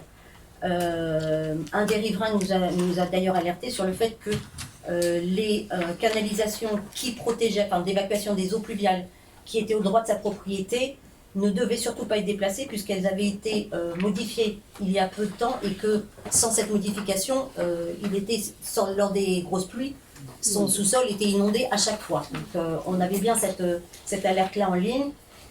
Également, quand on va à l'ouest du giratoire, les riverains de l'ouest nous avaient là aussi alerté sur le fait que ce soit en forte déclivité, que beaucoup d'eau pluviale arrivait chez eux, malgré les regards d'eau pluviale. Mais l'eau, on a beau lui dire, il y a un regard là, la ligne droite là aussi fait force. Donc on est vraiment sur une zone qui est pas complexe à gérer en écoulement d'eau, mais qui a quand même il y a vraiment un sujet écoulement d'eau sur ce secteur-là, d'où la nécessité de créer ce bassin de rétention qui peut paraître énorme, qui va nous paraître énorme, soyons clairs, mais dont l'obligation légale, malheureusement, on ne peut pas s'en approcher. Merci pour... Alors oui, pour les questions dans lesquelles je n'ai pas répondu actuellement, je vous invite à solliciter le département, il vous répondra pour la fourniture des plans par exemple. Merci beaucoup. Monsieur le maire, sur un rappel au règlement en l'occurrence, lorsqu'une question orale est posée au maire, c'est au maire de répondre. Je n'ai rien trouvé dans notre règlement intérieur qui permet d'autoriser un conseiller départemental à apporter une réponse qui, de surcroît, pardonnez-moi madame, on voit bien que vous découvrez un peu le dossier, en tout cas la lettre que nous avons envoyée, pas le dossier lui-même, mais la lettre que nous avons envoyée, et donc il y a une certaine forme incomplète à vos réponses, il manque beaucoup d'éléments. Donc monsieur le maire, je vous informe que nous allons renouveler notre courrier à votre intention pour les questions qui concernent la commune, que nous allons adresser un courrier au président du département pour avoir des réponses beaucoup plus précises que celles qui nous ont été données ce soir et qui n'engagent, pardonnez-moi madame, et qui n'engagent que madame Mestry ce soir et en aucun cas le département, puisque vous ne siégez pas dans cette assemblée en tant que conseillère départementale, vous n'engagez donc pas le département, ce n'est pas, c'est un fait. C'était juste par correction et pour nous allons, monsieur le maire, d'avoir des éléments de réponse. Et nous allons également, monsieur le maire, transmettre au préfet et au contrôle de légalité la problématique de la convention, parce que vous nous demandez quand même de laisser passer un projet qui est extrêmement différent de celui qui initialement avait été prévu. Extrêmement différent, si, ne serait-ce que dans son montant financier. Et vous n'avez pas répondu, monsieur le maire, sur le pourcentage alloué aux charges de la commune, si c'était un pourcentage qui restait à 25%, ou si c'était une somme forfaitaire de 137 000. La convention, elle, est assez précise. Toutes ces raisons font, monsieur le maire, que vous recevrez un courrier libre, le préfet recevra un courrier, le président du conseil départemental recevra également un courrier, parce que c'est des réponses précises dont nous avons besoin, et pas de l'approximation comme nous l'avons entendu ce soir. Il n'était pas possible, moi en tant que maire, de répondre pour une étude qui est en cours au niveau du département. Et la plupart de ces questions concernent le département. Monsieur le maire. Concernant la convention, je vous ai rappelé la convention que nous avons votée en conseil municipal de mai 2021, ça concerne le giratoire. Ça concerne le giratoire. Alors, aujourd'hui, l'ouvrage, tel qu'il est conçu, mais c'est au département de répondre, il inclut autre chose qui va au-delà de la convention signée, tout simplement. Monsieur le maire. C'est une question écrite, il n'y a pas de débat. Non.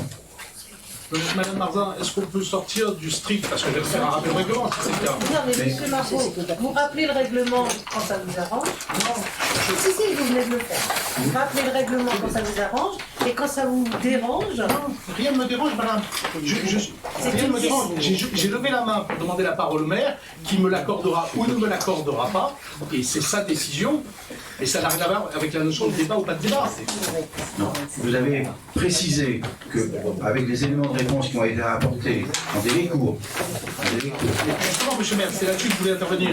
En délai court, les éléments de réponse de la part de la commune ont été donnés, sur les 2D. Pour toutes les questions d'ordre technique, le département d'y répondre. Madame Mestry est conseillère départementale, a participé aux réunions d'information avec les riverains, et il me semble logique qu'elle puisse apporter les éléments de réponse du département. Mais j'ai bien entendu, nous avons tous bien entendu que vous allez reposer les questions pour ce qui concerne le maire au maire, et pour celles qui concernent le département au président du département. Voilà. Oui. Permettez-moi juste, monsieur le maire, d'être un petit peu choqué de voir que le maire de la commune, alors même que des riverains, des habitants de cette commune et des élus l'interrogent, n'a pas d'autre réponse que de nous dire « ce n'est pas moi, c'est les autres ». Non, vous appartient, monsieur le maire, il vous appartiendrait en la circonstance de répondre « Monsieur Margot, nous ne sommes pas capables de répondre à toutes les questions que vous nous avez posées ce soir parce que les délais ne le permettaient pas et nous l'aurions accepté ». À une condition, c'est que vous nous disiez juste derrière, je vais solliciter le président du département pour avoir des réponses précises aux questions que vous posez. Les questions, elles sont très précises et on a besoin de réponses très précises. Vous avez rapidement survolé 3 questions, Madame Mestry en a survolé quelques-unes. Je regrette simplement, monsieur le maire, que vous ne preniez pas les choses comme étant sérieuses. Voilà, ça m'ennuie. Je les ai pris de manière sérieuse. Bah non, vos réponses sont floues, madame. On a vu ramer madame Mestry pendant 10 minutes sur les réponses. S'il vous plaît, c'est une question orale. On a répondu du mieux qu'on a pu, moi en tant que maire, sur les points qui concernent la commune, et madame Mestry sur les questions techniques qui concernent le département. Vous avez bien entendu, vous avez ressollicité le maire, ressollicité le président du département, et donc on y reviendra. Je lève la séance pour ce soir. En vous remercie. Merci.